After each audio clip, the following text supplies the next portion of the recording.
여러분 안녕하십니까? 몇 차례에 걸쳐서 이 현재 국채를 담보로 한 미국 통화가 가파른 금리 상승을 하는 것을 보면서 우리가 그 히스토리에 대해 좀 생각을 해보았습니다. 2차 대전이 끝날 무렵 1944년 브레튼 우즈에서 금연동으로 US 달러를 각국의 중앙은행들이 승인을 하고 이렇게 쓰게 되었죠. 되면서 미국의 US 달러를 기반으로 해서 주변의 국가들이 또 중앙은행들이 그 나라의 통화를 거기에 기준에 맞춰서 발행을 하고 이렇게 해왔는데, 이것이 닉슨 행정부에 들어와서 1971년 8월 달에 이 브레튼 우즈의 금연동제가 무너지면서 이제 바꾸게 된 거죠, 정책을. 왜냐, 새로운 냉전 시대의 종식을 가면서 뭐 이미 전 세계의 곳곳마다 일어나는 국제 분쟁에 미국이 세계의 경찰국으로서 이제 위치를 가져야 되니까 거기에 군비를 지원해야 안 됩니까? 그래서 무기도 보내야 되고 또 그 무기를 사용할 병사들이 봉급도 줘야 되고 해서 그 연방 정부에 달러를 많이 이제 뭐 일종의 방출이죠. 막 내보내는 거죠. 그래 보내게 됩니다. 그러면은 미국 정부의 US 달러를 주변에 그 지원을 받는 국가들이 받아가지고 그 자국 그 달러는 안에 두고 자국의 화폐로 바꾸어서 이것이 밖으로 나가게 되니까 인플레 요인이 될 수밖에 없지요. 그런데 가장 중요한 것은 어차피 이 정치와 금융은 같이 갈 수밖에 없어요. 왜냐하면은 정책 결정을 하는 데서 민주주의 국가에서는 의회의 권력이 움직일 수밖에 없잖아요. 지금 우리 한국 같은 경우도 대한민국 같은 경우에도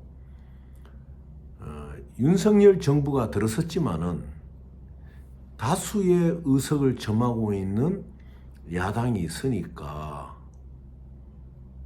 윤석열 정부가 어떤 면에서 맥을 못 추는 거죠. 그래서 국민의 여론 속으로 이제 깊이 들어가야 되는 거 아닙니까? 이것도 이 통화의 움직임도 마찬가지예요.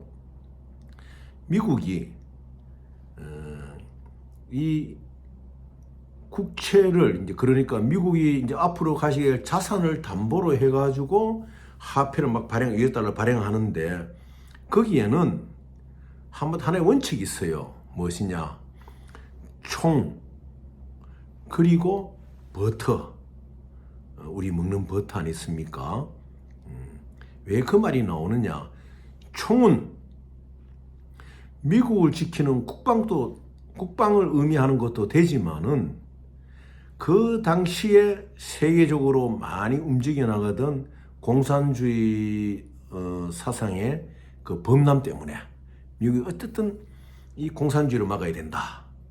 이러한 생각 때문에 공산주의에 대항하는 국가에 대해서는 이제 이 자금을 막 풀어주는 거예요.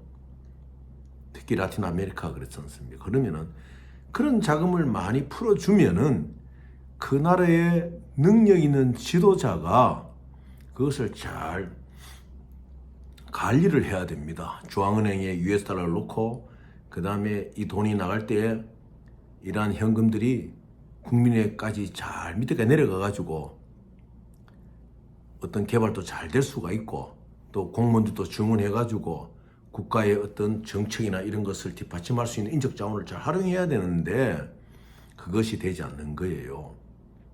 심지어 최근의 예를 보면은 22년간 미국이 엄청난 돈을 부어넣은 아프가니스탄이 마지막 탈레반에게 점령될 때 그 최고 지도자가 도망갈 때 얼마나 많은 달러를 그 비행기 안에 싣고 그 도망을 갔습니까?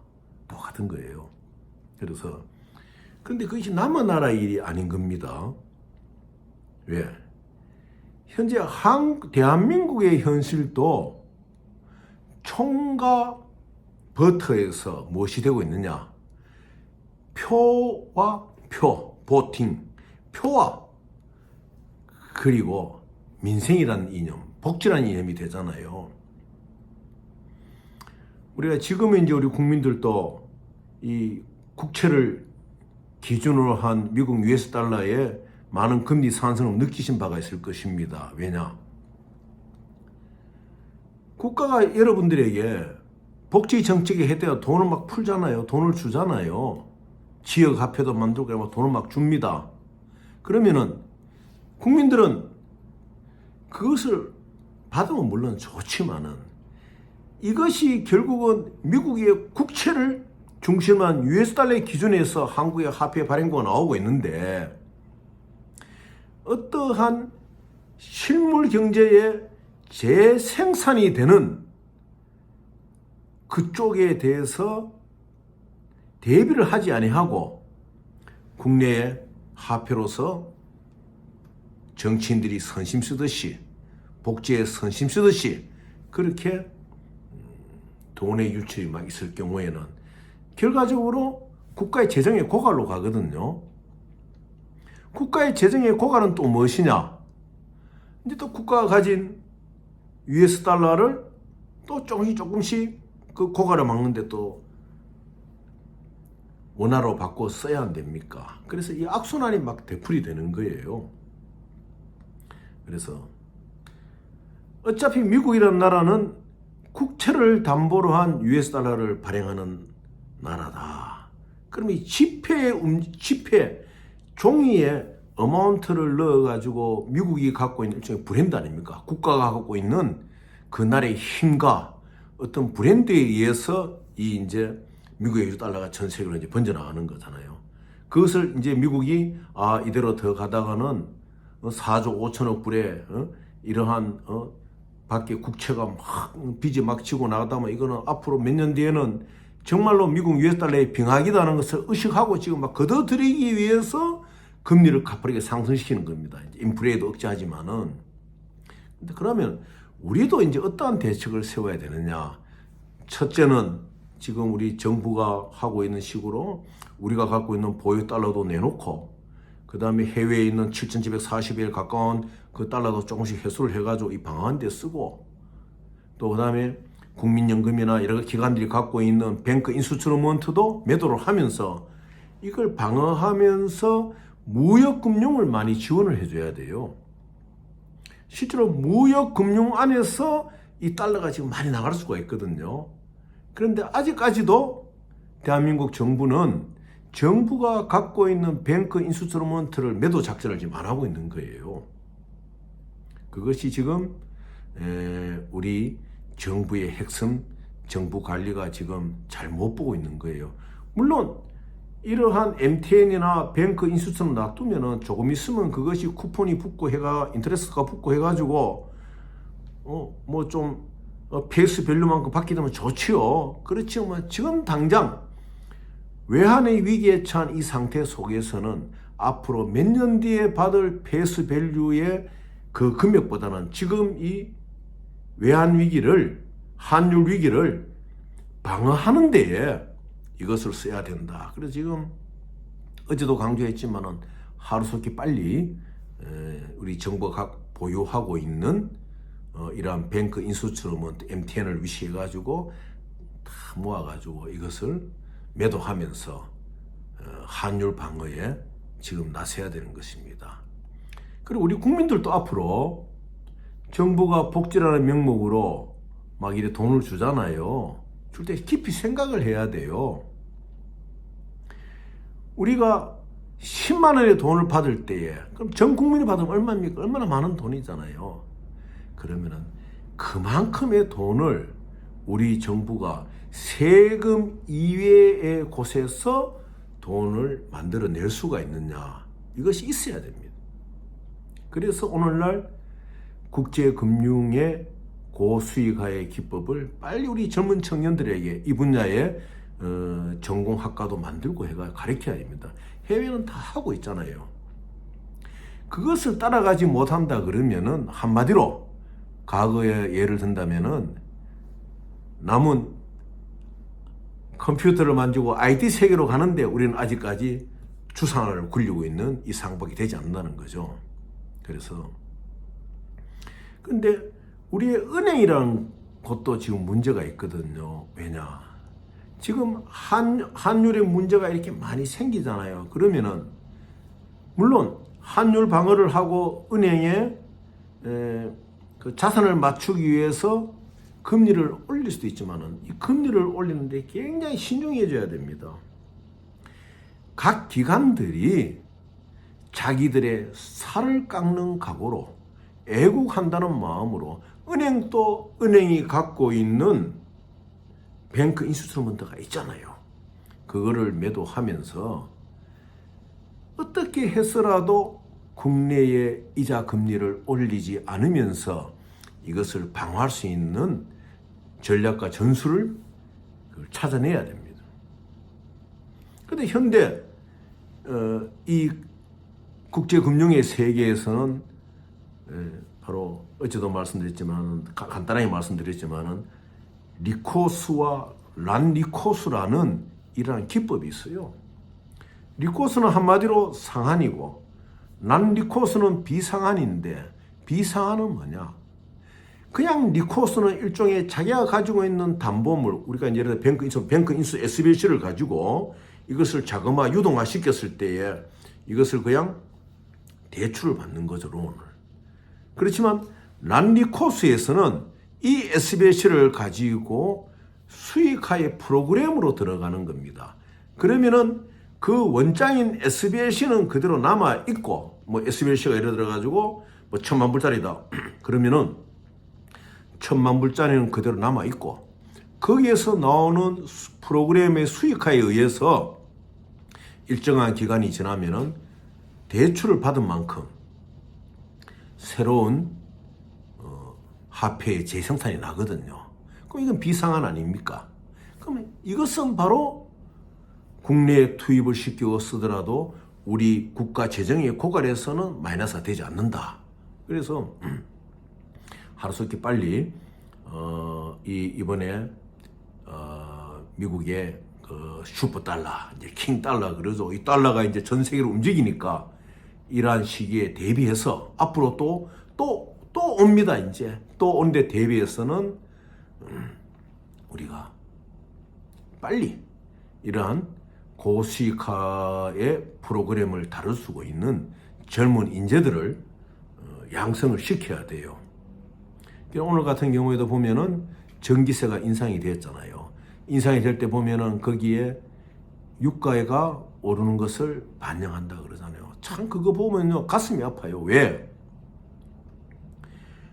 우리나라 유가에 이 메이저들이 가져온 가격, 표시된 가격이 합리적인 가격이 아니거든요. 합리적인 가격이 아닙니다.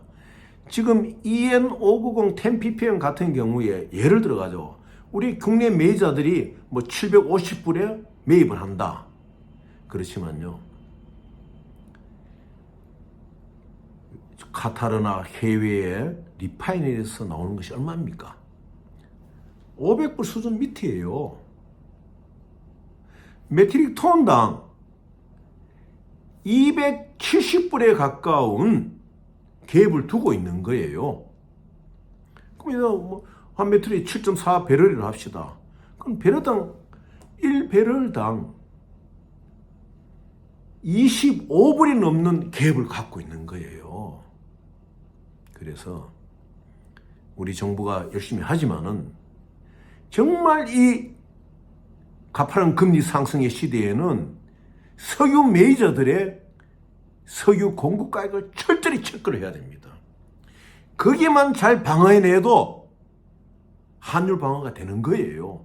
나 놀랐어요. 오늘 새벽에 보니까